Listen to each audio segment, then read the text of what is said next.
Bayangkan Anda baru aja keluar dari ruang rapat, dengan jantung berdebar kenceng banget. Momen yang paling nggak enak ya. Iya benar, rekan kerja Anda baru aja menjatuhkan ide proyek besar Anda di depan semua eksekutif. Insting pertama Anda, mungkin pengen melawan balik, berdebat keras, atau mungkin Anda lebih milih buat menutup diri dan merencanakan manuver pasif-agresif nanti. Masuk akal. Itu respons biologis dasar kita. Tepat. Secara alami, kita seringkali melihat perselisihan semacam ini tuh kayak radiasi beracun gitu. Sesuatu yang berbahaya, merusak, dan harus segera diisolasi atau dinetralkan sebelum menghancurkan seluruh dinamika tim. Iya, dan pendekatan tradisional di dunia kerja maupun personal memang hampir selalu fokus pada pengendalian kerusakan. Saat terjadi benturan, entah itu sengketa bisnis bernilai tinggi, atau sekedar perdebatan alot soal alokasi jadwal cuti kan? Jadwal cuti itu sering banget jadi masalah. Benar banget. Nah, refleks kita biasanya langsung manggil pihak penengah untuk cari jalan kompromi secepat mungkin. Tujuannya murni cuma satu, biar mesin organisasi bisa kembali jalan tanpa hambatan. Tapi, gimana kalau naluri buat sekedar memadamkan api itu justru membuang peluang transformasi terbesar kita? Hari ini dalam penelusuran mendalam kita mau membedah sebuah pergeseran paradigma radikal dari buku Mediator as Coach. Karya Tegen Maharaja dan timnya ya? Betul. Inti gagasannya sangat provokatif. The learner. Gimana kalau kita berhenti memperlakukan perselisihan sebagai kerusakan sistem yang harus ditambal dan mulai menggunakannya sebagai katalis untuk ngembangin potensi orang-orang di dalamnya? Oke, mari kita bedah ini. Untuk memahami kenapa pergeseran ini krusial banget, kita harus lihat ke belakang sebentar. Cara kita bernegosiasi dan menyelesaikan konflik itu udah berevolusi. Dulu, mediasi itu sifatnya sangat transaksional. Maksudnya transaksional tuh gimana? Kayak tawar-menawar di pasar? Persis kayak gitu. Semua orang cuma fokus pada posisi kaku mereka. Siapa yang berhak dapat anggaran lebih besar, siapa yang dapat fasilitas kantor yang lebih baik, ini selalu bermuara pada permainan menang-kalah yang alot banget. Oh iya ya. Dan kemudian muncul gelombang pemikiran baru yang dipelopori oleh ahli kayak Fisher dan Uri kan, yang menggeser fokus dari sekedar posisi menjadi kepentingan. Nah, pergeseran itu mengubah segalanya. Karena posisi itu ibarat umpun puncak gunung es yang cuma kelihatan di permukaan air.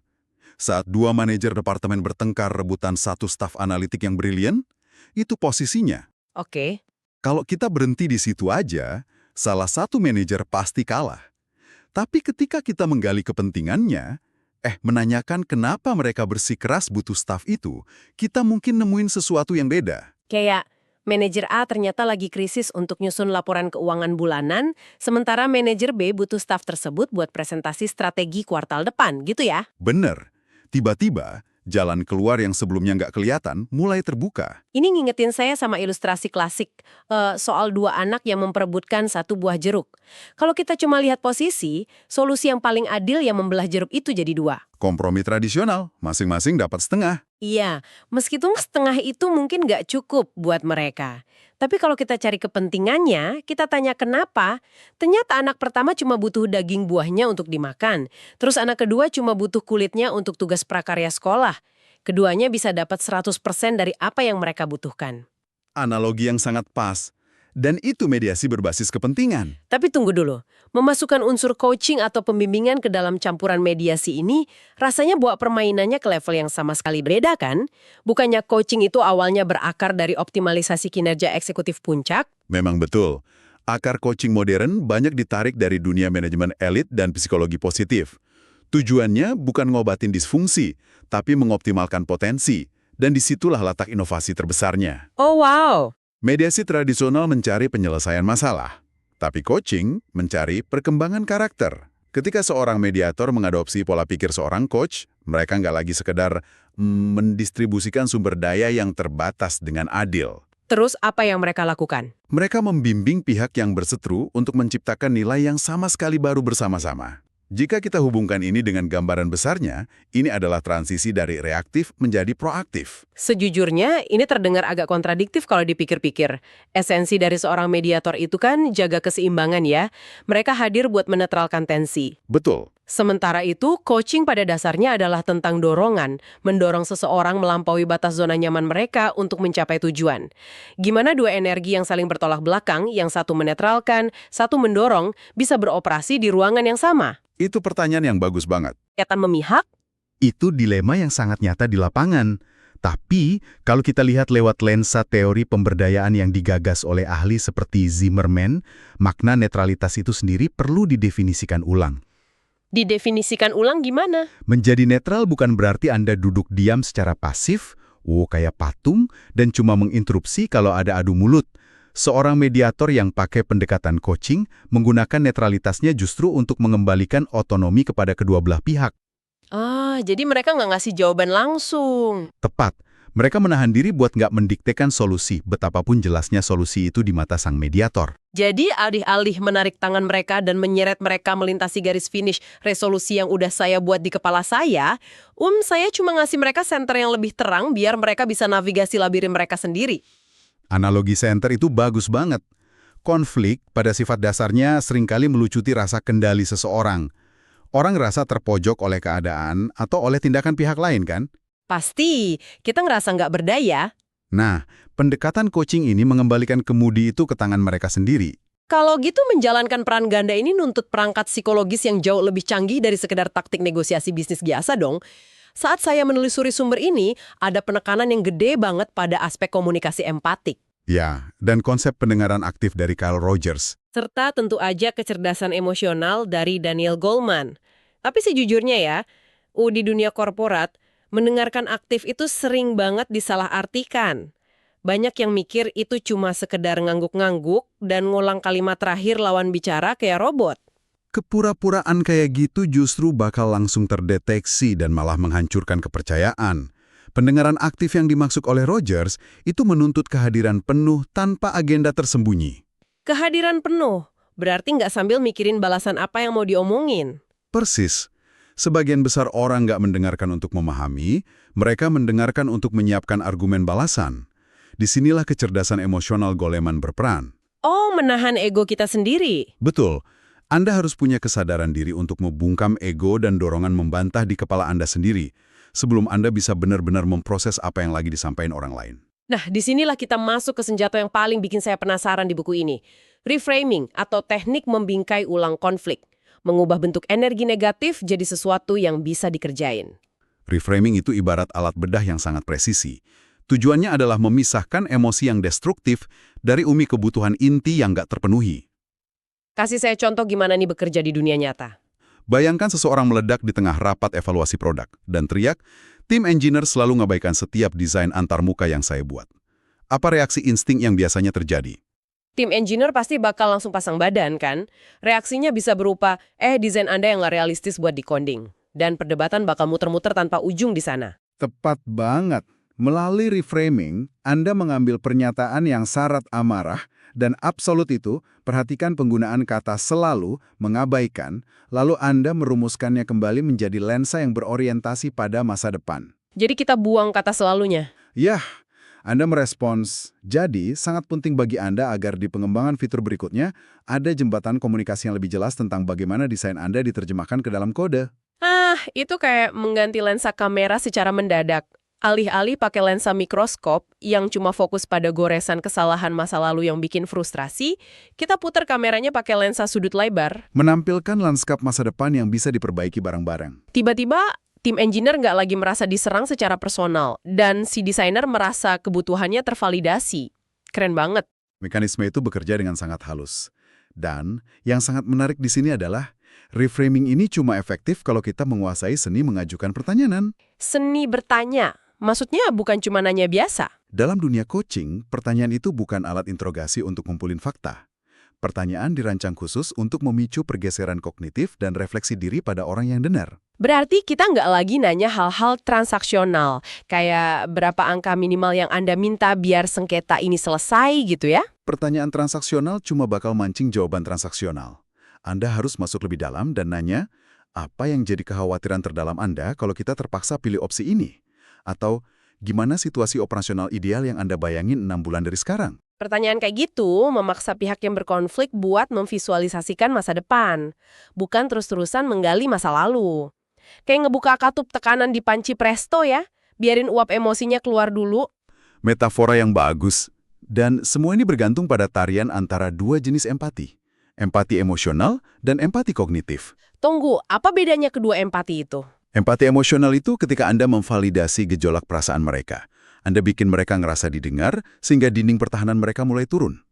Tapi empati kognitif adalah proses intelektual di mana Anda secara logis memetakan akar masalah mereka secara terstruktur. Jadi empati emosional tuh hatinya, empati kognitif itu otaknya. Betul, keduanya adalah fondasi yang nggak bisa dipisahin.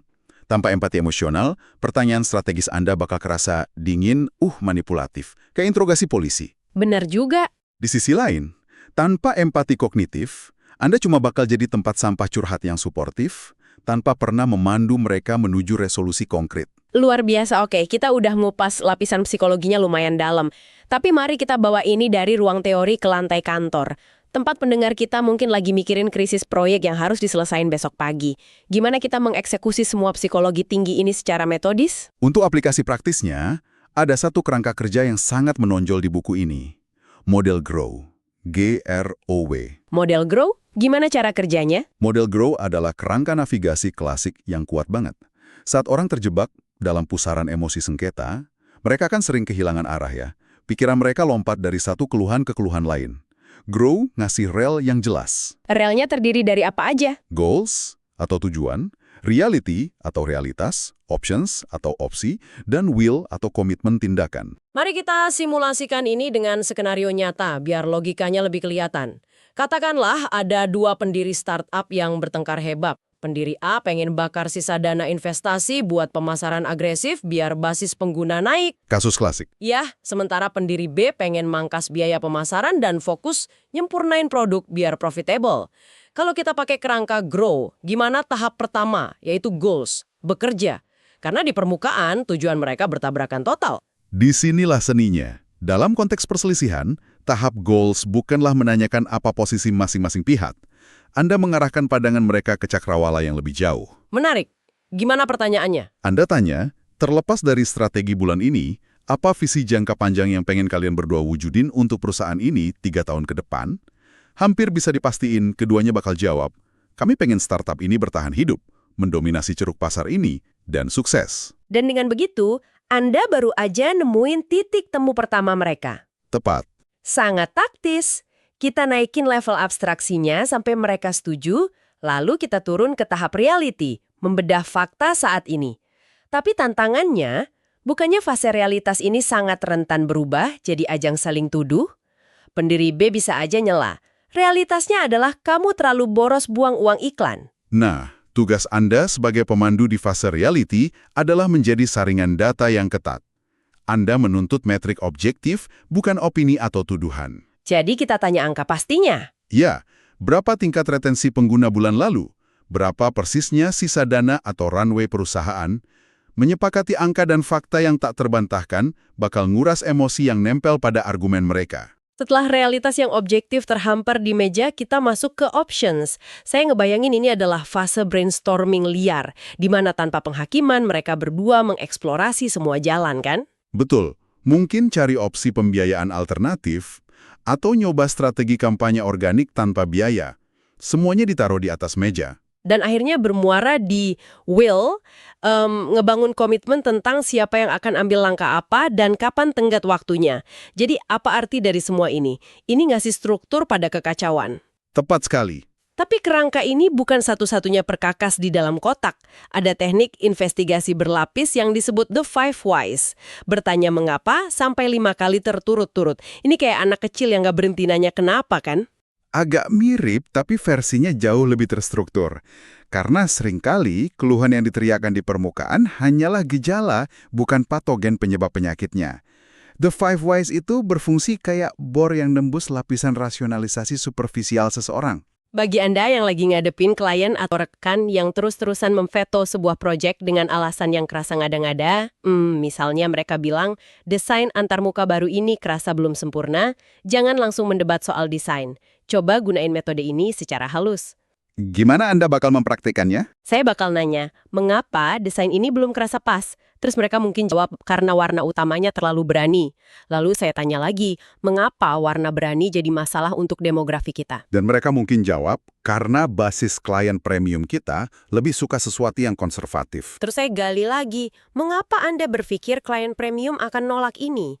Dan mereka bilang, karena 2 minggu lalu, direktur utama nyinggung kalau brand kita mulai kelihatan kekanak-kanakan. Dan BEM, di mengapa keempat, Anda nemuin akar masalahnya. Perselisihan ini ternyata nggak ada hubungannya sama sekali sama palet warna, kan? Betul, ini murni soal ketakutan staf tersebut terhadap opini direktur utama. Persis. Anda baru aja menggeser perselisihan tentang elemen visual menjadi diskusi strategis tentang manajemen ekspektasi atasan. Pendekatan semacam ini juga bisa diperkaya dengan instrumen visual kayak Wheel of Life atau roda kehidupan yang dibahas di sumber kita. Roda kehidupan?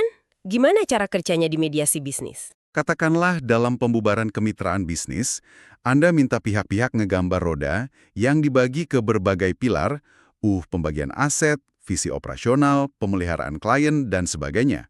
Mereka ngasih skor kepuasan dari 1 sampai 10 untuk tiap pilar. Oh, jadi ini ngubah konflik abstrak yang meluap-luap jadi grafik visual yang terukur dan bisa dianalisis satu persatu. Ya, memvisualisasikan konflik biar nggak lagi dilihat sebagai serangan identitas pribadi, melainkan bongkahan masalah di atas meja yang bisa diurai bareng. Gagasan besar di balik semua taktik ini tuh sangat selaras sama model konflik Thomas Kilmann kan?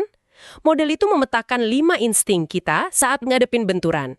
Kompetisi, kolaborasi, kompromi, penghindaran, dan akomodasi. Betul.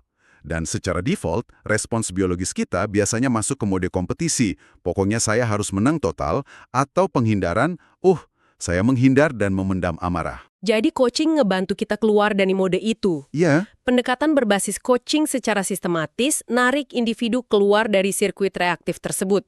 Ia ngalihin pemrosesan otak dari amigdala yang memicu fight or flight menuju korteks prefrontal yang mengelola logika. tujuannya buat memandu mereka ke kuadran kolaborasi ya, di mana pemecahan masalah yang inovatif terjadi, ngasilin kemenangan yang terintegrasi, bukan sekedar kompromi setengah hati, di mana kedua belah pihak merasa sama-sama rugi dikit. Mengubah arsitektur argumen manusia, itulah intinya. Luar biasa.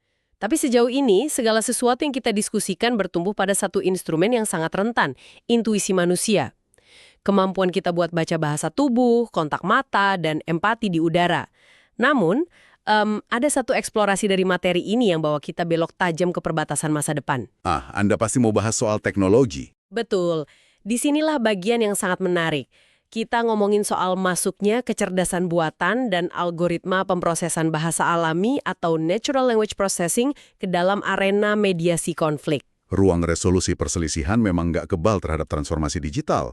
Beberapa platform resolusi sengketa online tingkat lanjut saat ini mulai bereksperimen dengan integrasi machine learning. Gimana bentuknya di lapangan? Bayangin, algoritma yang mampu nyerap ribuan halaman transkrip mediasi, memindai rentetan email panas antara dua pihak yang berseteru, lalu menyajikan pemetaan sentimen secara instan. Ini benar-benar kedengaran kayak pisau bermata dua sih. Di satu sisi, analitik AI bisa bertindak kayak mesin ronsen. Ia bisa mendeteksi pola eskalasi kata atau lonjakan bahasa defensif yang halus banget. Hal-hal mikroskopis yang mungkin terlewat oleh telinga mediator manusia yang udah kelelahan dengerin perdebatan berjam-jam. Itu keunggulan utamanya, mesin nggak kenal capek. Tapi mari kita bersikap sangat kritis di sini. Apakah deretan kode komputasi itu benar-benar bisa memahami keheningan pasif-agresif di sebuah ruang rapat? Tidakkah kita berisiko membuang sentuhan manusia yang baru aja kita sepakati sebagai jantung dari empati dan reframing? Ini memunculkan pertanyaan penting, dan keraguan Anda itu sangat berdasar. AI nggak punya memori emosional atau pengalaman hidup, jadi ia sama sekali nggak bisa ngehasilin empati sejati. Jadi dia cuma baca data mati? Betul. Tapi, dalam arsitektur sistem ini, mesin emang nggak dirancang untuk menggantikan sentuhan manusia tersebut. Perannya murni berpusat pada augmentasi kognitif. Algoritma nyediain analisis data yang 100% kebal terhadap bias manusia. Oh, dia nggak punya ego yang bisa terpancing? Tepat. Ia nggak akan secara nggak sadar memihak salah satu sisi cuma karena kesamaan latar belakang kultural misalnya. Jadi posisinya lebih kayak asisten pintar yang berbisik ke telinga mediator. Menyodorkan data analitik kayak, Perhatiin deh, probabilitas persetujuan pihak A turun drastis sejak kita bahas topik anggaran. Lalu, tetap jadi tugas manusia seutuhnya untuk gunain empati emosional guna menavigasi situasi itu. Sangat tepat. Bahkan, ada penerapan yang lebih jauh lagi yang melibatkan virtual reality, di mana pihak yang bersengketa secara harfiah pakai headset dan masuk ke simulasi visual lingkungan kerja pihak lain. Ini memaksa otak mereka mengalami empati spasial. Wow, empati spasial. Tapi tantangan logistik dari teknologi ini pasti gede banget kan? Kita lagi ngomongin soal digitalisasi kemarahan dan emosi manusia. Tantangan terbesarnya emang ada di arsitektur data dan keadilan infrastruktur. Bayangin risiko keamanan data kalau log percakapan dari mediasi sengketa rahasia dagang bernilai tinggi diproses oleh algoritma pihak ketiga yang berbasis cloud. Ngeri juga kalau sampai bocor. Selain itu, ada isu kesenjangan infrastruktur digital yang sangat nyata. Pendekatan mediasi yang diperkuat teknologi tinggi ini berisiko cuma jadi hak istimewa buat organisasi besar yang punya ekosistem digital mumpuni, ninggalin mereka yang berada di pinggiran konektivitas. Sebuah medan yang sangat kompleks ya. Di satu sisi ngejanjikan efisiensi dan objektivitas matematis, tapi di sisi lain menuntut kehati-hatian struktural yang luar biasa. Betul, ini revolusi yang butuh regulasi. Nah, kita udah ngejelajahin spektrum yang sangat luas hari ini, The Learner. Jika kita menarik satu benang merah dari seluruh gagasan ini, konflik, entah itu di ruang rapat direksi atau di ruang keluarga, bukanlah sebuah jalan buntu. Itu hanyalah persimpangan jalan yang lagi menyamar. Saya setuju. Dan menggunakan pola pikir seorang coach dengan mendengarkan di balik kata-kata, membingkai ulang tuduhan jadi aspirasi, dan bertanya dengan tujuan memberdayakan Anda, ngebongkar masalahnya tanpa menghancurkan manusianya. Dan menguasai kapasitas tersebut secara fundamental, mengubah cara sebuah tim atau organisasi mengeksplorasi perbedaan mereka. Ketidaksepakatan nggak lagi jadi hambatan, melainkan titik awal buat merancang solusi yang jauh lebih kokoh. Sebagai penutup dari penjelajahan ekstensif kita hari ini, saya pengen ninggalin Anda dengan sebuah pemikiran buat direnungin sendiri malam ini. Mengingat lanskap masa depan yang baru aja kita bedah, jika 5 atau 10 tahun dari sekarang, sistem algoritma mampu menganalisis micro expressions atau perubahan mikroskopis di wajah Anda lewat kamera laptop, ngebaca perubahan detak jantung Anda secara nirkabel, dan kemudian memprediksi dengan akurasi matematis kata-kata persis apa yang harus saya ucapin buat meredakan amarah Anda seketika. Sebuah masa depan yang agak menakutkan tapi sangat mungkin. Ya, apakah kita sebagai manusia masih bakal memelihara dorongan untuk bersusah payah memahami satu sama lain? Ataukah kita bakal mulai perlahan-lahan mengalihdayakan beban kognitif dari empati kita sepenuhnya kepada sebuah mesin? Terima kasih telah menyelami materi ini secara mendalam bersama kami. Teruslah bertanya, teruslah ngebongkar asumsi Anda. Dan ingat, prinsip mengubah perselisihan jadi peluang ini bisa Anda mulai aplikasikan di persimpangan konflik Anda berikutnya. Hari ini juga. Sampai jumpa.